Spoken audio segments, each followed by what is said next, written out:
Hi there. Welcome back to the Enneagram Edge. Today's episode is about why brilliant entrepreneurs stay stuck. And we're going to dive into the Enneagram patterns that keep you as a brilliant entrepreneur from taking action. So, welcome back. First, we're going to start with why being brilliant simply isn't enough. Your brilliance isn't your problem. You know you're brilliant. You know you have your act together. You know that you know what's going on, that you have an expertise to offer the world. But sometimes your brilliance needs more support and more space, perhaps more clarity, more courage, so that you can actually get into action and so that it can be fully expressed into the world. So a lot of entrepreneurs think, once I figure out the perfect strategy, then I'll move forward and then I'll finally be successful. Or perhaps once I feel more confident, then I'll put myself out there in the world. Or once my website's been updated and improved, then I'll fully promote myself. Or once I know exactly what I'm going to say, then I'll make that offer that will win me the clients that I'm looking for.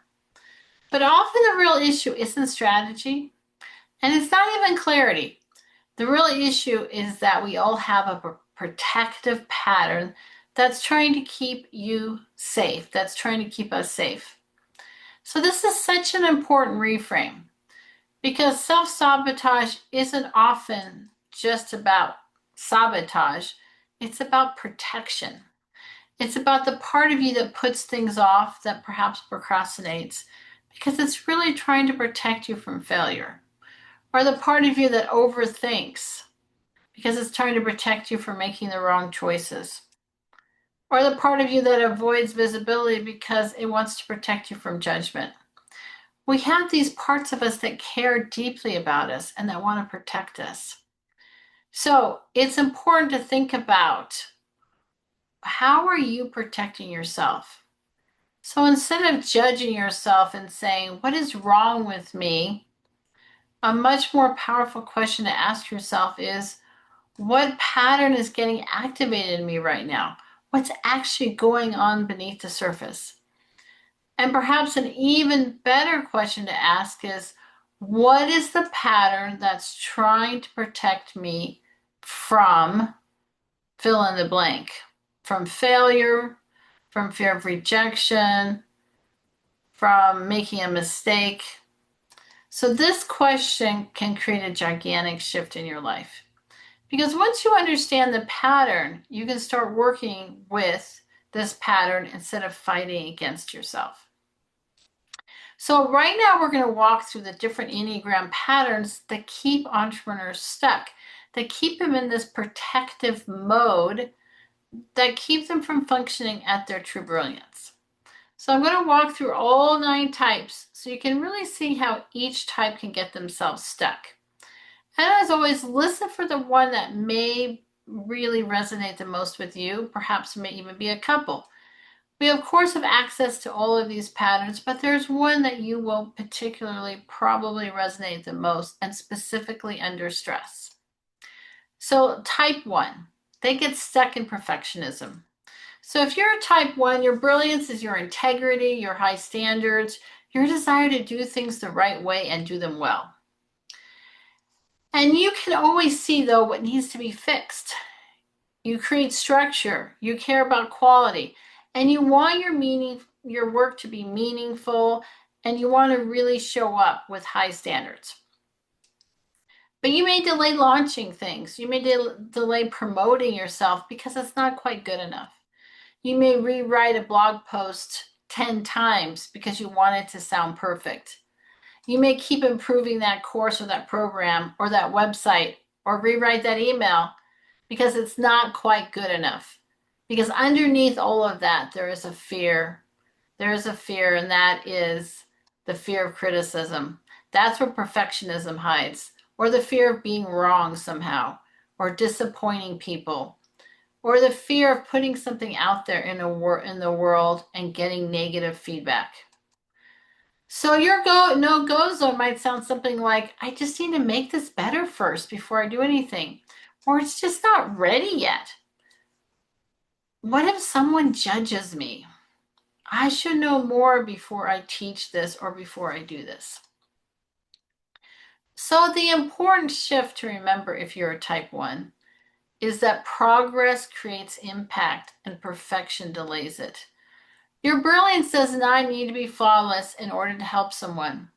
Sometimes the thing you're sitting on, refining or improving or editing or polishing is already good enough, and it will serve someone right now, so it needs to get out there in the world. So your growth edge is really practicing letting go so your work can be useful instead of perfect. Type 2s, you get yourself stuck in overgiving. If you're a type 2, your brilliance is your warmth, your empathy, your ability to connect, and your deep understanding of others and what people need. You often have a beautiful ability to make people feel seen and to truly support them. But you can have a pattern of getting stuck in overgiving. You may pour your energy into helping everyone else, but avoid asking for what you truly need or want. You may give way too much of your free time to others and support them and then become resentful because there's not time for you and you've invested too much of it in other people. You may have trouble making clear offers because you don't want anyone to feel pressured or really sell to them. Or you may find that you're spending way too much time nurturing people instead of really asking for what you need. Your no-go zone may sound something like this. I don't want to bother people. I don't want to seem pushy. I'll just help them a little bit more first. I should be available if someone needs me. But the shift for the type 2, remember, is your needs matter too, and your business needs your care too. You are allowed to receive. You are allowed to make offers. You are allowed to charge well for your services, and you are allowed to set important boundaries. Your brilliance becomes much more powerful when it's not drained by overgiving to others. So your growth edge is to move from rescuing people to empowering yourself and others. If you're a type 3, you get stuck in proving yourself. If you are a type 3, your brilliance is your drive, your ambition, your adaptability, your ability to get things done, to accomplish stuff. You can create a lot of momentum, you can set powerful goals and move forward towards them, and you often inspire confidence in other people and know really how to present yourself and perform well on stage. But this pattern can keep you stuck in proving yourself. You may feel like you always have to look and be successful. You may avoid sharing the messy middle, what's really going on for you. And you may keep chasing the next achievement, but never really feel like it's enough or good enough. You may push yourself really hard and feel like there's always a pressure to do more, but lose touch with what you actually truly want in your heart of hearts. So your no-go zone may sound something like, I need to look like I have my act together. I should be further along in my life or my business than I am right now. I can't slow down. If this doesn't succeed, what does that really say about me or my business? The shift for type 3 is to remember this. You are not your results. Your worth is not measured by your productivity. This is important for type 3 to really remember because your drive is a gift, but when it comes from a place of proving yourself, it can become really exhausting and push you into exhaustion and burnout. Your brilliance expands when you slow down to ask yourself these important questions. What is truly aligned for me right now in my business? What do I want to create from my heart and not just achieve? What would true success look like if I didn't have to prove myself to others? So the growth edge is moving from performance to authentic leadership in your life. Now moving on to type 4. Type 4s get stuck in emotional comparison. So again, if you're a type 4, your brilliance is your depth, your authenticity, your emotional honesty with others, and your ability to bring something really unique to the table and to your business. You're often really gifted in helping other people feel seen. You can create meaningful work, meaningful connections, and you notice nuance. You're often bringing beauty, truth, and originality to your business. But the pattern that can keep you stuck is emotional comparison. You may look at other entrepreneurs and feel like they have something you don't. You may feel discouraged when your business doesn't look like the way you imagined it. You may wait until you feel inspired before you take action. Or you may pull back when you feel misunderstood, unseen, or disappointed. Your no goes on may sound something like this. Everyone else has figured it out, but me. My work is different, so people don't want it. They don't really understand me. I don't feel inspired today, so I'm not going to do anything. It's not meaningful enough yet for me to bring that out in the world. The shift for type 4 is to remember this. Your uniqueness becomes truly powerful when it is expressed consistently in the world. You don't have to wait to feel inspired to take the next step. Sometimes action creates inspiration. Sometimes consistency creates the visibility your work needs. And sometimes your brilliance needs structure in order to be received by the people who truly need it. So your growth edge is to stay engaged, even when your feelings fluctuate and you don't feel like doing anything. Okay, let's talk about type 5. Type 5s get stuck in preparation. So if you're a type 5, your brilliance is your insight, knowledge, independence, objectivity, and your ability to understand things deeply. You're a thoughtful expert. You're likely very prepared, and you want to be very competent. You can bring real wisdom to your clients and to your audience and to everybody in your world. But the pattern that keeps you stuck is endless preparation. Because you keep researching, you keep refining your framework, you keep feeling like you need to be more of an expert before you put yourself out there. You may avoid visibility because it feels energetically demanding and draining on you. So your no-go zone might sound something like, I need to understand this more first. I'm not ready to be visible yet. I don't want people needing too much from me. I need more time to think about this. The shift for type 5 is to remember this. You don't need to know everything to help someone. Your current wisdom is already valuable. And your business grows not only through knowledge, but through connection, communication, and contribution in the world. Your growth edge now is to share before you feel completely ready to do so. Not recklessly, not without thought, but with the understanding that your brilliance can help people. And you need to get out there in the world or people are not going to benefit from it if you stay hidden. Okay, let's talk about type 6, stuck in second guessing. This is the loyal skeptic. And if you're a type 6, your brilliance is your discernment, your loyalty, your ability to be prepared, and ability to really think through the potential challenges that may occur in any situation. You can really see what others miss, and you care about making wise, discerning decisions. You're often deeply committed to being responsible and to showing up for others. But the pattern that can keep you stuck is second guessing. You make a decision and then you question it. And then you go back on your decision and you get yourself stuck in second guessing. You may ask a lot of people for input and end up being more and more confused about what the right decision is to take. You may want certainty before moving forward, so you don't move forward at all. You may also see all that could go wrong and then delay taking any action at all because you're scared. Your no-go zone might sound something like this. What if I choose the wrong thing? What if this doesn't work? Maybe I should think about it more before doing anything at all. What if people don't respond well to my invitation, to my offer, to what I'm bringing out to the world? So the shift for type 6 to remember is the following. Confidence is built through action, not certainty. You don't need to feel totally confident before you can move forward in the world. You need a grounded next step. That's right. You need to just get into action.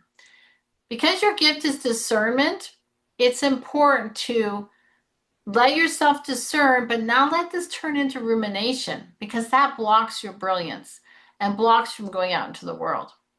Your growth edge is to choose one aligned action and take it before your mind gets you into trouble and talks you out of it. Okay, let's move on to the enthusiast, type 7, which is stuck in distraction. If you're a type 7, your brilliance is your vision, your enthusiasm, your creativity, optimism, and your ability to see possibilities. You can generate ideas super quickly. You can inspire people. You can bring energy and innovation into your work. But this pattern can keep you stuck in distraction. You have way too many ideas at once. You may start one thing and then get excited about another thing. You may avoid the boring or uncomfortable parts of your business, and you may chase a new exciting possibility instead of following through on the current one. Your no-go zone may sound something like, the new idea is even better. I don't want to feel trapped. This part is boring. I'll come back and do this later. The shift for type 7 is to remember your brilliance needs focus in order to become real. Not every idea needs to become an offer. Not every possibility needs your attention right now. And not every uncomfortable moment means you're on the wrong path. The growth edge is to stay with what you've started long enough for it to work. Commitment is key because your freedom actually comes from following through and seeing them to the end. Type 8. Type 8 is stuck in control. If you're a type 8, your brilliance is your strength, your courage, your decisive nature, your ability to protect others, and your powerful leadership qualities. You can take action. You can handle really hard things and make really good decisions. You speak really directly and to the point, and you can remove obstacles easily. But the pattern that keeps you stuck is control. You may feel like you have to do everything yourself and always be in control. You may resist being vulnerable to others. And you may avoid asking for support because you don't want to feel dependent on others. You may push harder instead of pausing to feel what is really going on. So your no-go zone might sound something like, I'll just handle it. I don't need help. I can't let my guard down. If I slow down, I'll lose momentum. So the shift for type 8 is to remember receiving support doesn't make you more weak. It makes you more sustainable as a leader. Your power is real, but you don't have to carry all of this yourself. So the growth is to allow yourself to be supported without feeling like you're giving up your power. And lastly, let's talk about type 9, the peacekeeper, which is stuck in inertia. If you're type 9, your brilliance is your calm presence, your perspective, steadiness, and ability to bring together other people. You can see many, many sides. You can create harmony, and you often can be really grounded in this wisdom that others deeply need. But the pattern that you get stuck in is inertia. You may know what you want, but have trouble activating yourself. You may avoid conflict or discomfort. You may merge with other people's priorities and lose sight of your own priorities and not use your voice. You may stay in the planning mode or comfort mode instead of taking bold action in the world. Because your no-go zone might sound something like, it's not that urgent. I'll do it later. If you don't want to make a big deal, I don't want to make a big deal out of this. I'm not really sure what I want. So the shift for type 9 is to remember this. Your desires matter. Your voice matters. Your action matters. And you don't have to wait until everything feels easy to move forward. Small steps create energy. Small steps create change. Your brilliance can come alive when you choose yourself, when you name what you want, and you take one clear action towards it. The growth edge is moving from waiting to initiating. Okay, so now that we've talked about all the patterns where each of these types are stuck, let's talk about what keeps these patterns in place.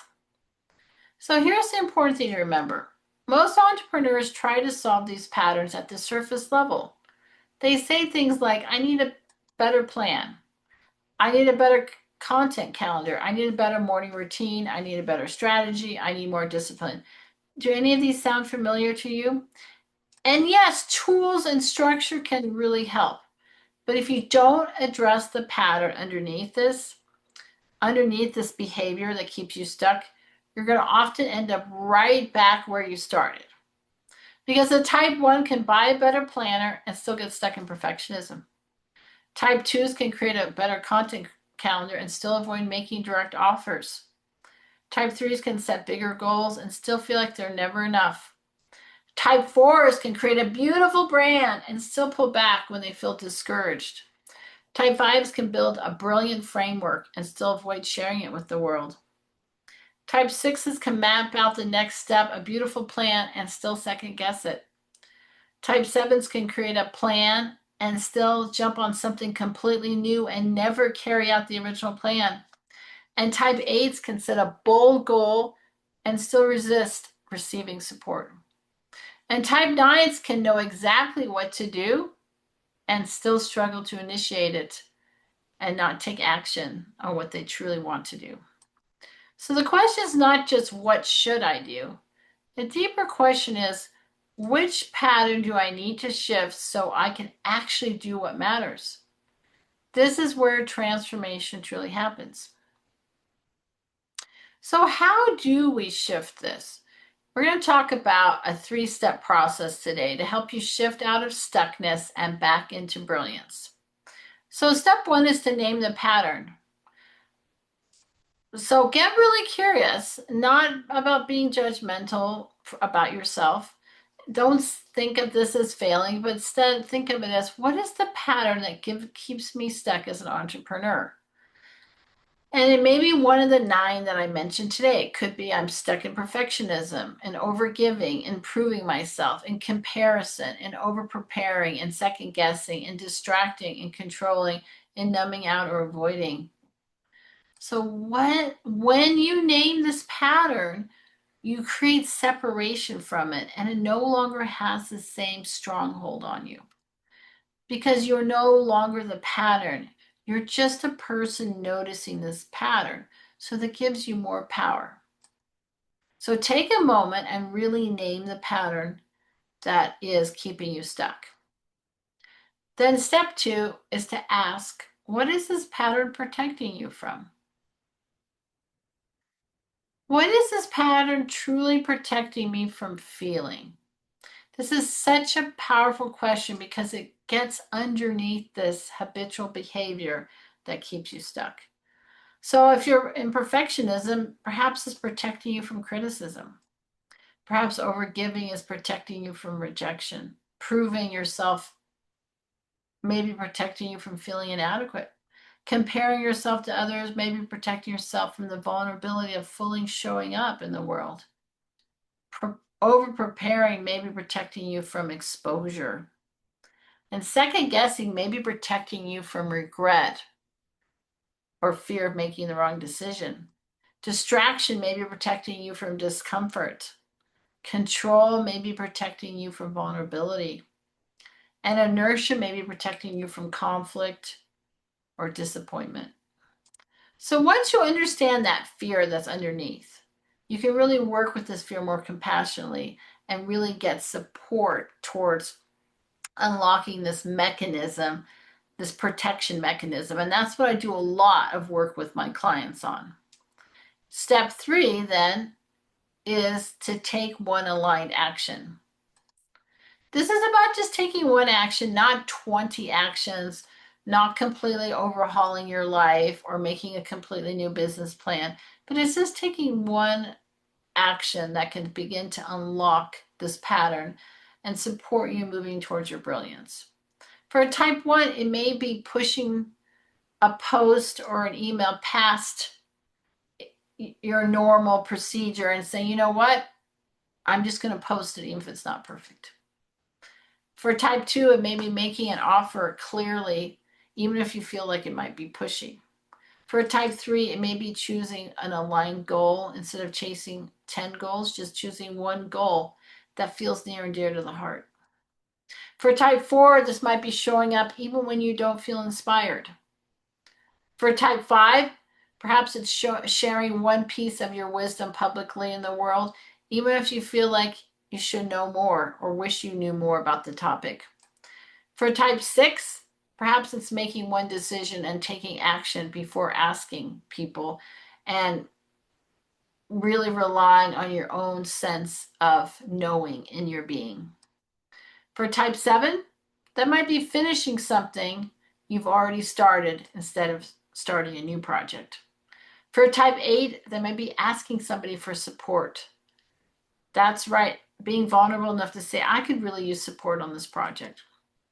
And for type 9, it might be choosing one priority and taking the first small step today out of your comfort zone.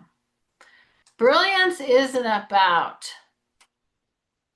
doing everything. It's not about being frantic or forcing action. It's not about ignoring your emotions.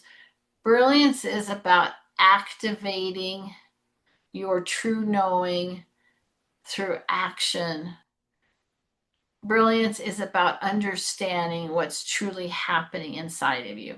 It's about being courageous and aligning with your true knowing. Because here's the deeper truth that I want to leave you with. You're probably not as stuck as you think you are sometimes. You may be simply caught in an old pattern, and that pattern may have helped you out at one point in your life. It may have protected you. It may have kept you safe. It may have helped you succeed in certain environments. But now that same pattern may be limiting you. It may be keeping you from going to the next level, from moving to the next level of possibility in your life and business. And so think to yourself, what's really possible in my life if I let go of this pattern? What is possible with my business if I let go of this? This often requires a certain level of self-awareness to move past this pattern. It requires that the nervous system feels safe and be regulated. It requires a mind shift to move past this pattern, and it often requires quite a bit of support. So the question to really ask yourself is, what part of me is afraid to move forward? And what would my life really look like if fear wasn't running the show? What would my brilliance really look like if I no longer let fear keep me stuck? These are such powerful questions. What would you do in your life and in your business? What offer would you make? What program would you finally launch? What video would you record? How would you reach out to potential clients? Would you raise your rates? How would you stop hiding? How would you show up differently if fear was no longer running the show? What would you choose to embrace that you're currently not embracing? What dream would you go after? Your brilliance is not something you need to become. It's something you simply need to activate. So this is why I've created something called the Activate Your Brilliance Collective. This is for female entrepreneurs and professionals who don't need another high pressure program telling them what to do or how to do it, how to hustle, or following someone else's formula. This is about getting grounded back into who you truly are. This is about creating the shifts of the inner patterns that keep you stuck. This is about supporting entrepreneurs with clarity, encouragement, accountability, mindset work, and aligned action. So they get out of being stuck and truly embrace their brilliance. And inside this Activate Your Brilliance Collective, we'll be focusing on the inner and outer work needed to really grow your business. This means looking at the fears, beliefs, habits, and Enneagram patterns that keep you from fully expressing your brilliance in the world. And then helping you take the next steps into your brilliance, your visibility, your productivity, your confidence, your leadership. So that you grow your business, you get more clients, you're more successful, and you're happier and less stressed at the same time. So this is really for you if you want to get out of stuck, overwhelmed, if you want to get out of being inconsistent or hiding, if You want to stop circling your dreams and start taking empowered action. And this is for you if you want a practical, compassionate, and transformational environment that would really help you move forward. So I want to invite you to check this out, the Activate Your Brilliance Collective. And I'm going to be opening the doors in June, and there'll be some special founding member pricing to go along with it.